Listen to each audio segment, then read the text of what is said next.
एक दिन मेरे हुजूर अलैहिस्सलाम बाहर चलते सफ़र करते करते तशरीफ़ ले गए। एक ऊँट वालों ने पड़ाव किया हुआ था, उनके ऊँट चर रहे थे। एक सुर्ख रंग का ऊँट था जो मेरे हुजूर अलैहिस्सलाम को पसंद आ गया।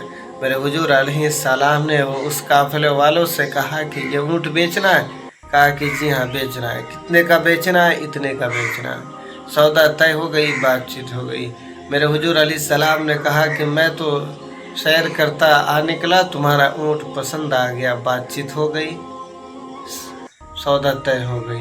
मैं तो कोई ताजिर के घर से तो आया नहीं कि पैसे रकम साथ लेके आता, मैं घर जाके भेज देता हूँ। उन्होंने कहा कि जी। हुजूर अलैहिस्सलाम उस ऊँट को लेकर जैसे ही उनके नज़र से ओझल हुए, एक दूसरे से कहने लगा कि ओ एक शख्स आया है, ऊँट पसंद आ गया, तूने उसे दे दी। पूछा तक नहीं, किसी ने नाम तक नहीं पूछा, अता पता नहीं पूछा और ऊँट वैसे ही दे दिया। एक ने कहा कि ओ मैं क्या करता, जब वो बातें करते मुंह से फूल झड़ते। एक ने कहा कि मैं तो उनकी आंखें ही देखते रहा कि आंखें कितनी खूबसूरत थी। एक ने कहा कि मैं तो उसका चेहरा ही देखता रहा कि उनके चेहरा कितने खूबसूरत है।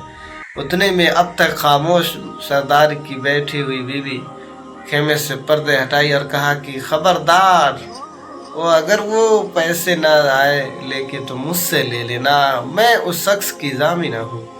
कहा कि तू उसे जानती है? सरदार की बीवी ने कहा कि नहीं, मैं भी नहीं जानती। कहा फिर जमानत कैसे दी? कहा कि जिसका चेहरा इतना खूबसूरत हो वो झूठ बोल ही नहीं सकता, वो धोखा दे ही नहीं सकता। अभी कुछ पल गुजरे थे कि मेरे हुजूर अलैहिस्सलाम के गुलाम आ गए। मेरे हुजूर अलैहिस्सलाम के गुलाम आ गए।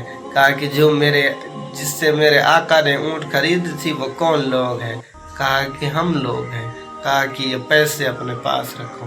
कहा कि पैसे बाद में देना, पहले ये बता दो वो नबी रहता कहाँ है?